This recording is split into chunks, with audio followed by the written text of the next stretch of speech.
Good Shabbos. This week's portion is Parshas Mitzorah, but it's also Shabbos Hagadol, the Great Shabbos. And that's the Shabbos right before Pesach. Now, of course, Pesach is the time where we celebrate the redemption from Egypt, the freeing from slavery, the beginning of a Jewish nation.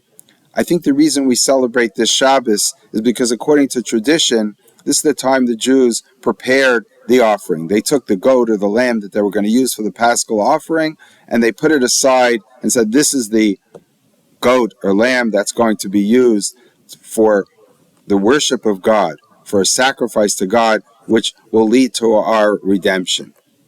Now, why is that important? Perhaps this is the beginning of redemption, because instead of focusing on slavery, instead of focusing on suffering, we now are focusing on the future. Now we're focusing on the future redemption that the Jewish people are going to get. And the way they celebrate that is by coming closer to God, by bringing an offering to God. And therefore we're looking forward to God really fulfilling His promise. And that's what we say in the Haggadah. We say, Baruch Shomer Havtachas Yisrael. We bless God who keeps His promise to the Jewish people. And he goes on to say, the Haggadah goes on to say, and we repeat the Bris Ben Habsarim, the covenant amongst the pieces, where God said, the Jews, your offspring, will be slaves in a land which is not theirs, but eventually they'll be redeemed. And then the Haggadah goes on to say something that we're all familiar with. It says, V'hisha amdala v'seinu v'lanu, and that is exactly, through this promise, is how God stood up for our forefathers, for our earlier generations, and for us. Shelo echad bilvad amad aleinu l'chalasenu. It wasn't just one time that they stood up against us to destroy us. Ela shebachol davadar, in every generation, omdin aleinu l'chalasenu. They're standing up to try to destroy us. V'hakadosh baruch hu matzilenu miyadam, and the Holy One, blessed be He, has saved us from their hand. Now, throughout my life, I always looked at this as, okay, they're coming to get us. We don't know. Maybe secretly people are coming to get us. Maybe it's just an overstatement. But now, as we live through history at this point, we see that it's really true. In my parents' generation, the Nazis were out to get us. Before that, there was pogroms. Before that, there was always something going on. There was always an attack on the Jewish people. And now we have a nation, Iran, which says that their goal, their whole purpose is to destroy Israel. And they're doing it through proxies. We call them proxies, but these are terrible forces that are situated on our borders. Whether it's the Hamas in Gaza with Hezbollah, whether it's different terrorist organizations in Syria and Iraq, and now we have Iran shooting over 300 missiles, ballistic missiles, drones, and cruise missiles towards Israel. And we could say, Baruch Hashem, thank God, HaKadosh Baruch Hu Matzilenu Miyadam, God, the Holy One, blessed be He, has saved us from their hand. But I think we have to be aware that, sadly, this that it says in the Haggadah is, at least up until today, is actually true. B'chol davar dar, in every generation, omdim aleinu l'chalasenu. They're out to destroy us. The problem that we have is that we have to make sure that we are not just a people who worries about our enemies and thanks God for saving us. We do have to. And we have to pray for that. And we have to fight for that. And again, thank God, God gave us the ability to have a state of Israel, to fight and to destroy our enemies and to defend us against the attacks that we're having. But we also have to focus on the future, just like they did at Shabbos Hagadol. We have to make sure that we're a generation that is not just a generation that is happy that we're not destroyed, but that we look forward and try to remain proud to be Jewish people. Remember what the Jewish people has given the world.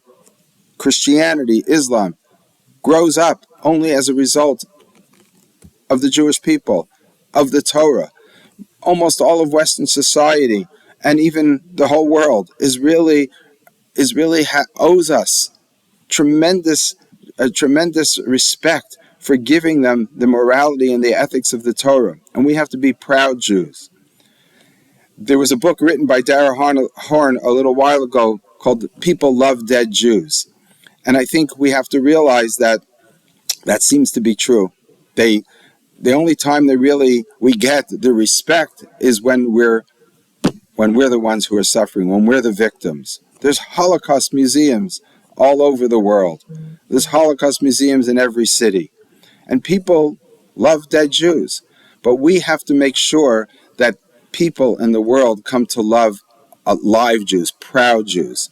And we see that to a certain degree today. We see that not only do the Arabs there's some Arab countries that want to kill us, but there's Arab countries that want to be friends with us these days because they see that we have what to offer, whether it's because of economics, maybe it's not the morality, it might just be the economics, but they see strong Jews. And we have to be strong. And not just, we have to be strong militarily, we have to be strong economically, but we also have to be strong Jews. We have to stand united against our enemies. And standing united against our enemies means we stand for certain principles, the principles of the Torah. So we have to look towards this Pesach that's coming and say, this is not just a celebration of freedom. It's a celebration of becoming a people.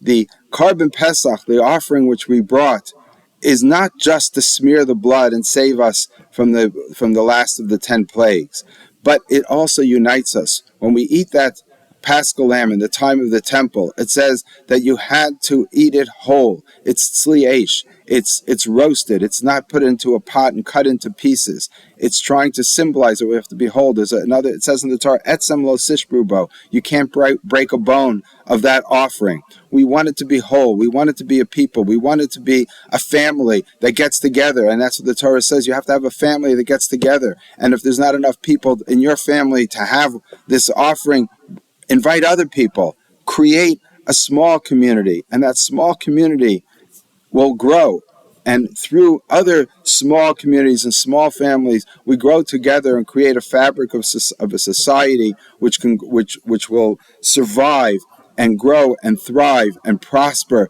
Again, not just to be saved, not just because we're not dead Jews, but rather because we are proud Jews. But we do have to realize, and I say this sadly, that as an article that was written in Commentary magazine in February by John Podhoretz, that they're coming after us. There are people who do hate us, and they hate us for all kinds of reasons which could be understood in many different ways. But at the end of the day, we have to realize that we do have enemies, we do have to fight, we have to be strong, but we also have to be proud. And Emir Hashem, God willing, this Pesach will be the beginning of the ultimate redemption. Good Shabbos.